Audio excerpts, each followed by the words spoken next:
Baik, bertemu lagi dengan saya Putri Ramadhani Mustari dari Prodi Pendidikan Bahasa Indonesia semester 2 Universitas Muhammadiyah Sidenrendrapang.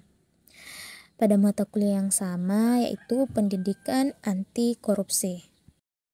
Baik, pada kali ini saya berkesempatan untuk membahas materi mengenai tindak pidana korupsi dalam peraturan perundang-undangan. Baik, bagian pertama, sejarah pemberantasan tindak pidana korupsi. Berbagai upaya pemberantasan korupsi dilakukan oleh pemerintah sejak kemerdekaan, baik dengan menggunakan peraturan perundang-undangan yang ada maupun dengan membentuk peraturan perundang-undangan yang baru, yang secara khusus mengatur mengenai pemberantasan tindak pidana korupsi. Di antara peraturan perundang-undangan yang pernah digunakan untuk memberantas tindak pidana korupsi adalah: pertama, delik korupsi dalam KUHP. Yang kedua, peraturan pemberantasan korupsi penguasa perang pusat nomor 0113 pada tahun 1950. Yang ketiga, Undang-Undang nomor 24 PRP tahun 1960 tentang tindak pidana korupsi. Yang keempat, Undang-Undang nomor 3 tahun 1971 tentang pemberantasan tindak pidana korupsi. Nah, selanjutnya latar belakang lahirnya delik korupsi dalam perundang-undangan korupsi.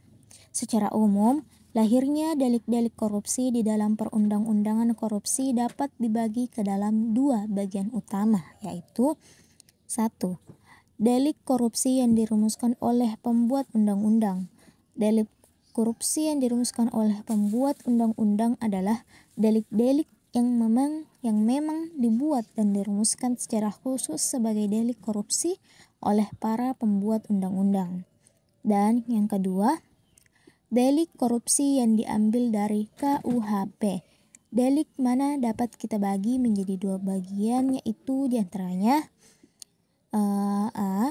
Delik korupsi yang ditarik secara mutlak dari KUHP, dan yang ke B, delik korupsi yang ditarik tidak secara mutlak dari KUHP.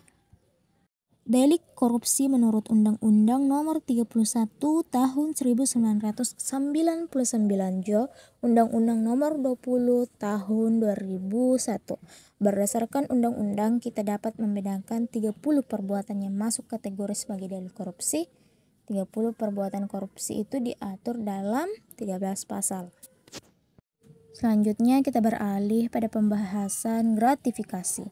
Apa sih itu gratifikasi? Mari kita simak.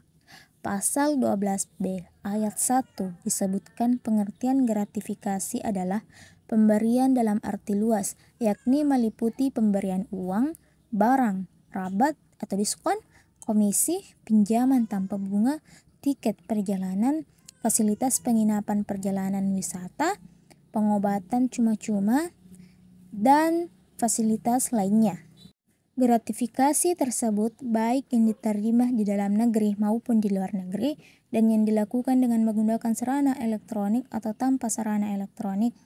Pada prinsipnya, gratifikasi adalah pemberian biasa dari seseorang kepada seorang pegawai negeri atau penyelenggara negara.